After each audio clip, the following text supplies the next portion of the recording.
I have had my 2021 Mach1 Mustang since the day I drove it off of the showroom. 21,000 miles later, a wreck, a rebuild, and a stage 2 Procharger kit later, I'm still driving it every single day. It's fast, it's loud, whoa, it's flawed, and I wouldn't trade it for anything else. But daily driving a supercharged Mach1 Mustang in the state of Colorado is not always sunshine and donuts. So let's talk about the things that I love, but also hate about my Mach1 Mustang. Alright you guys, welcome to the channel. My name is Kate Rose and this is my 2021 Mach1 Mustang, commonly referred to as Mach. So when I say Mach, this is who I'm talking about. Chassis number, I don't know the number. So I bought Mach brand new. So all the way from Illinois in the mid of 2021. Total MSRP $60,280. We do have some options on here. The Mach1 Elite package. Basically just had an updated sound system, red painted brake calipers, and the Recaro leather seats. When I first viewed the car online before making the trip from Colorado to Illinois, they had it listed as a fighter jet gray Mach1 Mustang. You can imagine the shock when we pulled up and it happened to be iconic silver, but honestly I think the iconic silver is the most iconic option. So Mach is my very first Mustang. I really wasn't sure how many Mach1s Ford was going to make, so I really thought I was going to be getting like a super unique car, and I definitely still feel that way. But unfortunately, maybe 6 months after getting the car, like we had barely done any mods to it. I think we had just lowered it, we put on wheels and tires, a new exhaust, and I was taking it to the mountains for just like a mountain drive and to go on a hike, and a lady ran a stop sign. Oh, no, no, no. Yeah, that was my first car accident with me behind the wheel, and it was terrible. I felt so awful. I was devastated. Car still smelled brand new. It took a long time to have it repaired since it was such a new car. So after about 4 or 5 months or so, I finally got it back. And then I sold my Subaru because it started having problems. And instead of buying another reliable car, I decided to supercharge Mach instead. So I spent some time deciding what kind of supercharger or how I wanted to add power in Mach. Mach being the like car that he is. We also had a Hellcat at the time, which is a root style supercharger, and I knew that was not how I wanted to add power to my Mustang, because we all know Mustangs are a little ridiculous, especially off of the rip. So I really didn't want that like immediate boost of power. I wanted it in the higher RPMs, just so that way Mach felt more stock at first, and then you felt the race car when you were really getting into it. So I wanted to have the best of both worlds when it came to driving my Mustang, and I'm very happy with my decision because I did go with the stage 2 Procharger kit, and now here I am daily driving a 800 wheel horsepower Mustang. Okay, so I made my little list of everything that we love and hate. So we're gonna start out on a good note first, and we're gonna talk about the things that I love about my supercharged Mach1 Mustang. So the first thing and my absolute favorite thing about the car is the uniqueness. So like I said before, like I wasn't sure how many Mach1s Ford was going to make, and they only ran the Mach1 Mustang from 2021 until 2023. I have maybe seen like one more on the road in the wild. I like to call it a fancy 5.0 because it does stand out compared to all other 5.0 Mustangs. It does stand out compared to the GT350, and not only it just being a Mach1 but also a supercharged Mach1, I love how unique it feels. I also love the power and the mods that I have done to it. I love the like wheels and tire setup that I have on the car, as well as the lowering springs. Since Mach does have MagneRide, it does not feel like a rough ride. I also have the Stainless Works catted long tube headers, so it is like very loud. Very loud. It just adds so much fun into my day, just like driving a ridiculous car. Like I'm hopping in my car at 7 in the morning every single day to go to the gym, and I'm driving it around. I'm picking up my baby niece in it, and she loves riding in it. It's just a really cool like daily driver for me. I love it. I love how ridiculous it is. I've had it before I started my YouTube channel, so I just love that it's been with me through this whole journey. And that brings me to the history that I have with this car. So even though it was a pretty bumpy history with like some trauma around the accident, because I did get injured in it. It actually tore my labrum, and I've had like my hip has not been the same since that accident. Even though that sucks, it's kind of like built my relationship with the car even stronger. Like just the extreme highs and lows of having this car. Like not only have I built the car, but it's kind of like Mach has also built me. But I do always end up having like a close relationship with my cars, like the memories with them, how it feels driving, and like I just love my car. I also love the aesthetic of Mach. I love a good S550 Mustang with the curves. We got the stance. I also have the staggered stance, so beefy tire in the rear, a smaller one in the front. Like, oh, it's so good looking. But I also have him ceramic coated, so it keeps him clean for the most part. It also makes him easier to clean, so the ceramic coating plays a huge role in how good Mach looks. I would also say that he's a pretty practical 6-speed manual car. The 5.0 Mustang is probably one of the easiest manual cars to drive. So much easier than the WRX or the WRX STI. Way easier than a Hellcat manual. I think the only transmission or like shift feel that's better than Mach would probably be a 5.0 Mustang or Corvette Z06. Those are the only cars that I've experienced that are easier to drive, but for daily driving, like it is such an easy car to drive. Yeah, I think the shifter is really good. It has really good engagement, and yeah, I'm at 21,000 miles and I still don't feel like it's going out anytime soon, so really happy with daily driving my Mach1 Mustang. And the last part, which is a big shocker, is fuel efficiency. The fuel efficiency since supercharging Mach has increased, which I was very pleased to find out.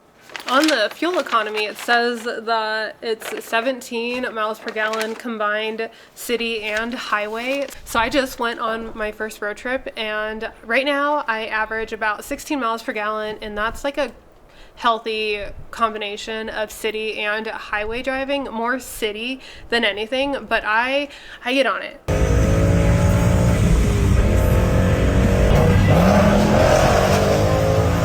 I like to have fun driving my car, but I went on a road trip a couple of weeks ago and it was all highway driving, and I was averaging 24 miles per gallon, which is crazy. It's a lot better than it was when it was stock. Why wouldn't you supercharge or add power to your car if you're gonna get better fuel mileage? Okay, so those are the things that I love about Mach. Now let's talk about the things that I hate, which hate is a strong word. I don't think there's anything that I really hate about the car, but there are things that I'm not enjoying. Number one is the stress of modifying. I just feel like I am hyper aware, constantly looking for any weird noises. It's like I'm always listening for the next problem. Like if there's like a weird startup, maybe the rev limiter is bouncing a little bit of oil, immediately high stress situation, like oh my gosh, like something is terribly wrong. So it's basically just not as carefree as it would be with a stock car, because you know the warranty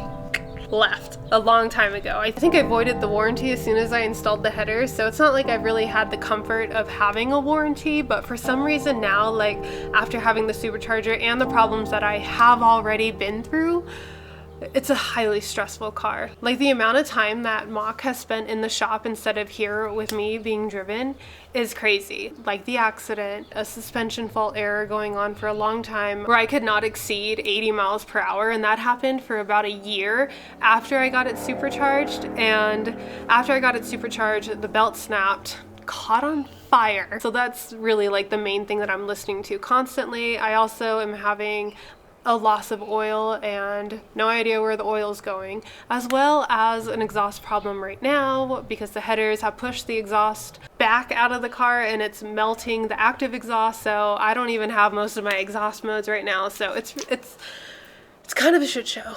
That's probably my main thing. Having a supercharged modified car is just, you know, waiting for the next bad thing to happen because it's bound to happen. It's part of the game. But like I said earlier, I built the car so it would build me. There's no problem that I can't overcome or fix or figure out how to fix. The other thing I don't like is rear wheel drive, and that's only because I live in Colorado and because I have been daily driving it. But in Colorado, it'll one day be like the sun is out, blue skies, clear skies, 20 minutes later, snowstorm. Which only once this winter I did get stranded and had to park the car overnight, and I got stuck and I wasn't able to make it home. It is just like stressful overall, just like knowing I don't have a car that can really handle the winters. And I've had rear wheel drive cars like in Colorado most of my life, so I know that tires play a big part in it, but the Mustang just does not do well in the snow. Like my Camaro did fine. I had a couple of front wheel drive cars that did okay, but no, he ain't good in it. Another thing that I don't particularly like about the Mustang is just a two-door car. I can't put my puppy in there. I don't take my dog on car rides, which he doesn't like car rides, so I guess it kind of works itself out. He gets really nauseous in there in the passenger seat or in the back seat, which I do too, so I get it, but you know, a four-door Mustang would be kind of weird. And then another hate, or something that I really didn't expect when getting the Mach1 Mustang, because when Ford came out with these, they were so hyped that it was like the most track focused Mustang that they were coming out with, like really excited to take it to the track, and it did terrible. Like the track performance was a huge disappointment. It's definitely not as dialed in as I had hoped. And before I even added the power, like we took it to the track, I did spin out. Oh my god, I almost died. I almost died. It was so scary. They gave me.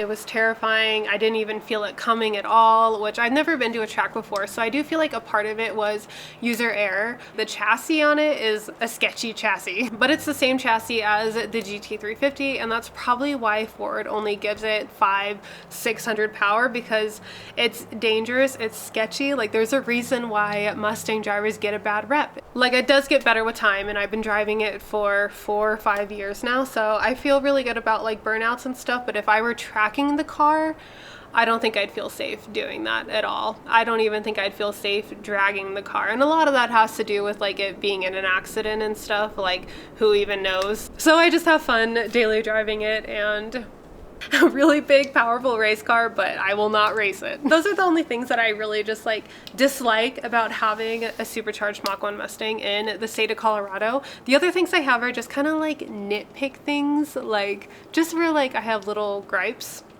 I don't even use that word. So my big thing is the seats. The Recaro seats. I love Recaro seats. I've had a bunch of Recaro seats. I've had heated Recaro seats, but for some reason, these are not heated or cooled or comfortable. I just got back from that road trip and my back was so sore. I was so uncomfortable. Like I sit pretty comfortably in the Recaro seats. I like how they like hug my figure, but any man hopping in those seats, they hate it. Uncomfortable the whole time. So that's something to keep in mind too if you're looking at a car with Recaro seats. They're not comfortable at all. Get the like other comfy one. We had a performance pack, a GT50, and it had the like comfy seats. They were heated and ventilated and they were so nice, but my seats suck. Another thing is the steering wheel cover in the Mach1. So it comes factory with the typical Mustang in the horn cover. Why? I don't know. Why didn't they just put like the Mach1 logo in there? I had one custom made and it looks so good. It's so unique. It's fitting with the car. So that's another thing that I don't like. I haven't had like the issue of, but a lot of other people have talked about having this issue, is that the Tremec throws can feel a little weird. So I think a lot of people have issues like misshifting, which I haven't had any issues with it. I don't think I've actually missed a gear in Mach once. And hopefully it stays that way. Or maybe I have once, probably when it mattered. But I don't think so either. I used to all the time in my Subaru, but I hit these gears. It kind of is like notchy, I will say. Like the shifter in a 5.0 is so much smoother, but I like it. I also like the white knob. We'll add that to the love list, to the white shifter.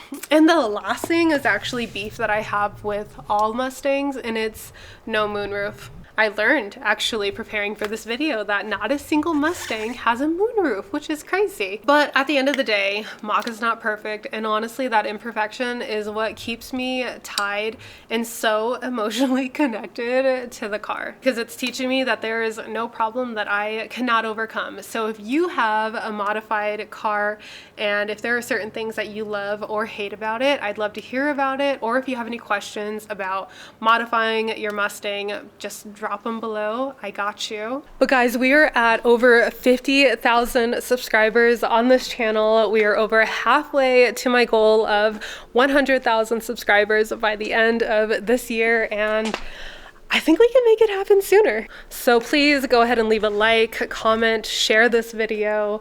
I come out with new videos every Thursday and I try to live stream every Sunday. I've been doing some just like fun cruises in Mach on Sundays. So come hang out, chat, say hello, and hang out, but that'll be the end of this video.